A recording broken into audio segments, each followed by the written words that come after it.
Have you ever heard this statement, maybe from one of your friends or a co-worker?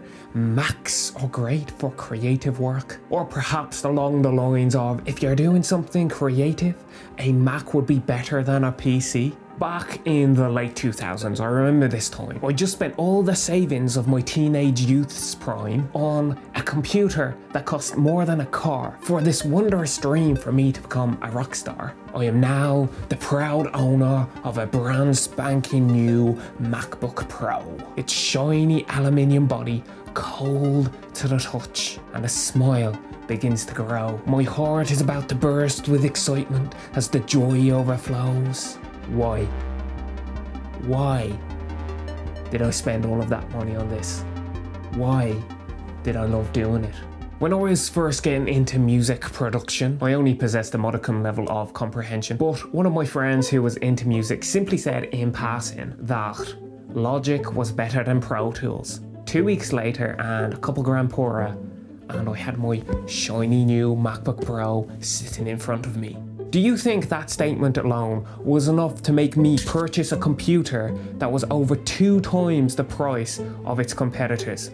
My friend was just the tipping point, the activation energy for the trade. The groundwork had been laid. Apple had been doing it for decades. They had been telling the world a story that people believed, a story that people wanted to believe. Think different. This is for creative people. Look at designers, design studios, musicians, artists, etc. Every single one of these had to have a Mac. It became a status symbol, and I'm guilty of it too. Going into coffee shops, opening up my MacBook, even though I've got nothing to do. By using a Mac, you got to tell the world that you are a creative person. And the more people that conform to this narrative, the more it was solidified in our minds. Word of mouth propagated their story like an undisputed fact of the universe. And you want to know the kicker part? The most genius part of this whole entire phenomenon, this brand that Steve Jobs created, this story that Apple told. You want to know the kicker part? It's not even true. Photoshop works just as well on a PC as it does on a Mac. And Premiere Pro crashes aggravatingly as much as it does on a Mac as on a PC. There is nothing intrinsically that is designed into a Mac that makes it better for creativity, for thinking different.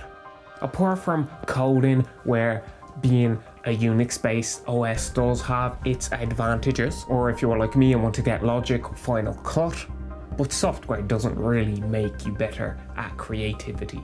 And yet people believed that story anyway. They wanted to believe it so much that it kind of became true. All Apple did was say that this is for people like you. And the key point there is say. They didn't do. They simply told you a story believed so much that I and many others ran out in a dash, bought several of them, flushing our entire bank stash, spending multiple thousands of my cold hard-earned cash. The power of a great brand. Even though we can see the strings, we still believe in magic. I think we can ascertain a lesson for our businesses here. The power of a story. If you tell it and they believe it, that will create one hell of an impactful brand.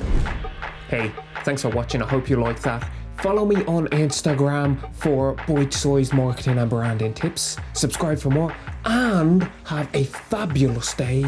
Ethan out.